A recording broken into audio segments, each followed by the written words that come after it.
Good morning, I'm Harley Schlanger from the LaRouche organization with your daily video update for March 4th, 2025. The topic I'm going to take up will be, can Europe survive without the United States?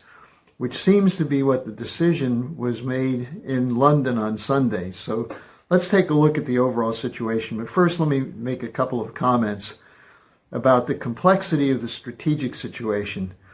It's very difficult to summarize in a short period of time what's going on because events are moving so rapidly. But I learned from Garland LaRouche many years ago that such developments can only be understood by identifying the overall dynamic as a physical process and then see the particular developments that are being shaped by that dynamic. And as the dynamic unfolds, the outcome is determined by human free will and creativity.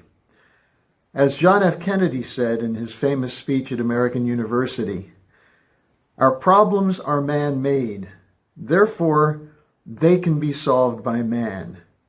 And man can be as big as he wants. No problem of human destiny is beyond human beings.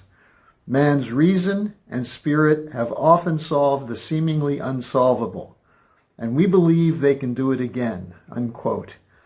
And this comment was made at a point at which Kennedy was shifting away dramatically from the Cold War some months before he was assassinated, in part because of that shift that he was going on.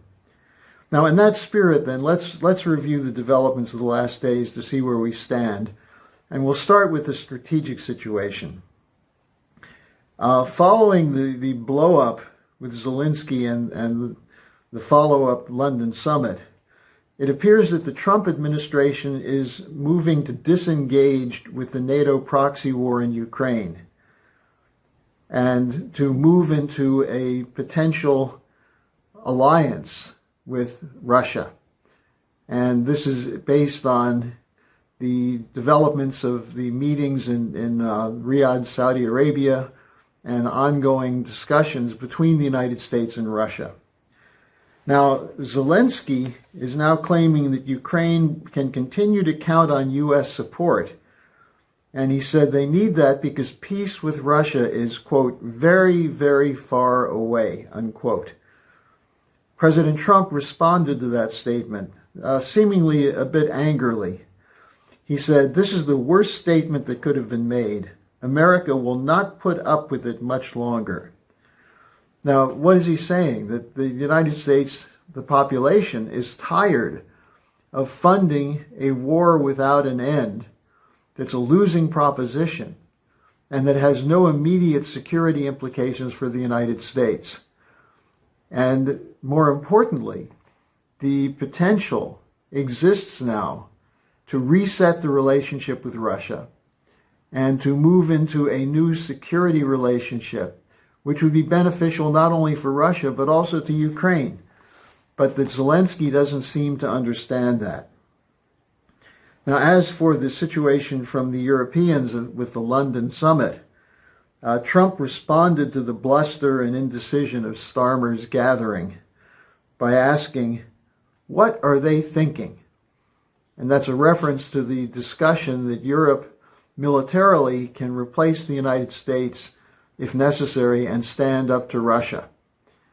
Even though the idea of a British-French nuclear umbrella is somewhat preposterous, that European nations are strapped with debt and stagnant economies and have no popular support for spending for a war at the expense of services, infrastructure, education, healthcare, and so on. Now, he could have legitimately asked, are these leaders capable of thinking at all? Now, there are other developments worth noting that are in the same general direction and which show the ability to move away from a engagement in a war with no end. It was announced in various press this morning that the Trump administration is suspending military and financial aid to Ukraine. And this means a hold has been placed on another $1 billion worth of arms and ammunition. This was money that was pledged by the Biden administration, but it looks as though Trump has decided, given the recalcitrance of Zelensky and his unwillingness to cooperate with a peace plan, that the United States is going to force the issue. Now, along with that was a statement from National Security Advisor Waltz, who said there can be no discussion of security guarantees as long as Ukraine rejects a pathway to peace. That is, how can you promise a security guarantee in the midst of a war with no end in sight for that war, with a partner that wants to continue the war? And this, again, is a very significant shift in U.S. policy. Then a third development is Secretary of Defense Pete Hegseth ordered a halt to cyber attacks against Russia. Now, this is very significant because the cyber warfare has been ongoing for many, many years, even though it's often denied. And the idea to pause that or end it shows that they're very serious about this reset with Russia, and that this is in the context of the preparation for a summit between Putin and Trump. So these are all promising developments, and they're part of a new strategic architecture. However, there's still a big question mark on what's going to happen in Southwest Asia. There's a meeting in Cairo today to discuss a plan for the Arab nations to put together a fund for reconstructing Gaza so that the Palestinians may be able to resettle there as part of a building of a second state, that is the two-state solution, as opposed to being driven out of Palestine completely, which is the policy of Netanyahu. Now, Netanyahu is going to oppose this. He's not going to support it. The question is, what will Trump do? Will Trump, who said if someone has a better solution to the U.S. taking it over, he's open to it? Well, I think the Egyptians with the Saudis, the Emirates, and others are going to come up with a proposal. What's important is that the proposal must include the full economic program that was laid out by LaRouche in his Oasis plan, which we've appended many times to these discussions, and which does represent the capability to provide an incentive to both sides for peace. So there's one other aspect of this, which is the economic side. And there's a warning from London. London may lack the military firepower to oppose the United States and Russia. But the London Economist, the magazine which is the mouthpiece for the City of London, points to the weak flank of the United States. And what is that weak flank? The economy.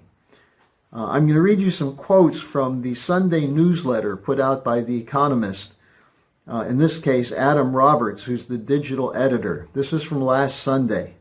And he starts by lamenting the blow-up in the White House with Zelensky, and then also the fumbling of Europe to come up with an alternative. And he basically says that he implies that Europe is in trouble because its economy is in bad shape, and European leaders are increasingly unpopular because of their support for the war. In contrast, he says Mr. Trump, according to polls, remains popular in the United States. And Roberts writes, he goes into his annual address to Congress on Tuesday, that's today, feeling he is riding high. Then, listen to this. This is London speaking now. Yet there are concerning signs for him. We have just published an article that observes how his arrival in the White House has both coincided with and is causing some early weakness in the American economy. Consumer and investor sentiment is dipping, especially because people increasingly expect inflation to rise again. The housing market is in a funk.